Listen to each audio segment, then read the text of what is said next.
média de casos e mortes por Covid-19 no Brasil chegaram ao menor patamar desde janeiro. A gente conversa ao vivo agora com a repórter Nani Cox, que tem os detalhes da informação. Tudo bem, Nani? Olá, bem-vinda. Bom sábado para você. Boas notícias com relação à pandemia no nosso país, finalmente, então, né? Como está a média móvel de óbitos diários, que é o que mais preocupa, claro?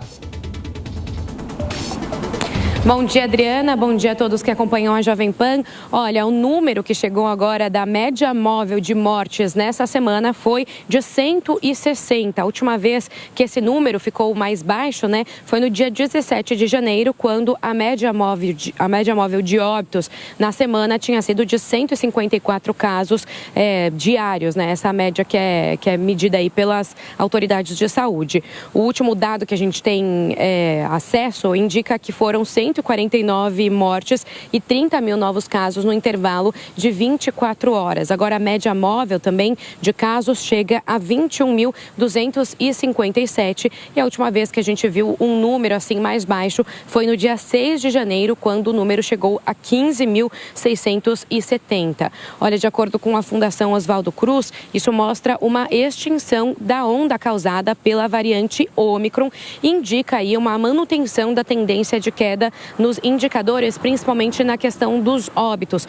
Mas a Fiocruz reforça a importância e a necessidade da vacinação, já que proporcionalmente o número dos óbitos entre os idosos tem sido maior. Então, reforçando a importância de tomar a 4ª dose da vacina contra a Covid. Olha, a queda também ocorre em casos de síndrome respiratória aguda grave. Em outros momentos da pandemia, os casos de Covid, dentre esses quadros, representavam 98% e agora chegam a 50%, também mostrando uma queda dos casos de Covid dentre as síndromes respiratórias. Então, a gente chega agora a 30.123.963 casos confirmados da Covid desde o início da pandemia e 661.122 mortes por causa da doença, Adriana. Agora, Nani, você que está sempre com as autoridades de saúde, a recomendação é para que os cuidados continuem, apesar dessa melhor fase, que tomara que não regrida da pandemia. Por exemplo, o uso de máscara segue obrigatório em alguns locais de forma diferente, conforme os estados. Aqui em São Paulo, em locais fechados, a vacinação continua para o público adulto, mais idoso, que tenha comorbidades, e das crianças também. A vacinação para crianças segue. Para os adultos, a vacinação contra a gripe também é hora de tomar a vacina para se proteger contra isso?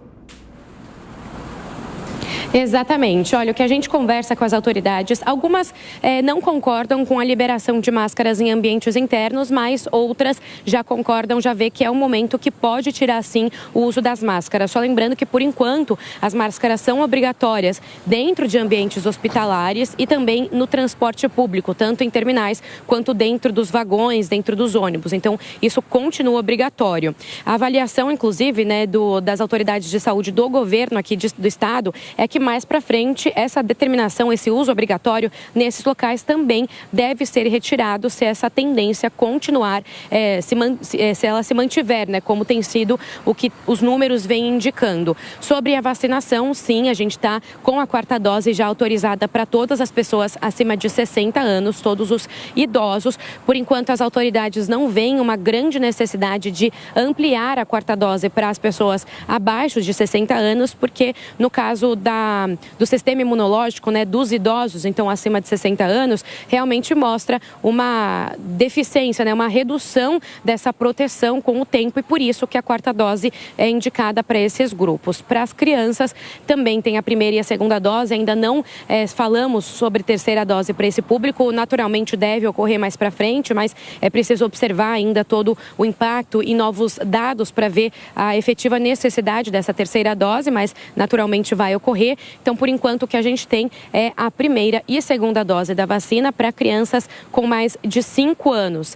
A gente tem algumas peculiaridades, né? Porque a Coronavac, que é uma vacina muito usada aqui em São Paulo, não pode ser aplicada em crianças de 5 anos e nem com algum grau de imunodeficiência. Mas elas podem tomar lá a Pfizer, que vai estar disponível nos postos de saúde, só precisam ir para esses lugares, né, que aplicam a vacina. Então, uma UBS ou um posto de vacinação que já foi montado recomendado nestes últimos dias só ir com acompanhamento de algum adulto, uma pessoa acima de 18 anos, também com a carteirinha de vacinação e um documento com foto para comprovar também a identidade. Mas esses postos têm a Pfizer, tem a Coronavac e as crianças podem também receber essa vacinação sem medo, porque é segura e garante aí uma proteção muito importante para todos os públicos, né? A gente aprendeu muito com essa pandemia que a vacinação não é só uma proteção individual, mas também uma proteção para todo mundo, para toda a sociedade. Então, vacinação, 4ª dose para idosos acima de 60 já está liberada e para crianças a partir dos 5 anos também liberada. Adriana. Feito principais alertas com relação à saúde devidamente feitos. Lembrando que o Brasil confirmou o primeiro caso da variante XE, que pode ser mais transmissível. A Nani Cox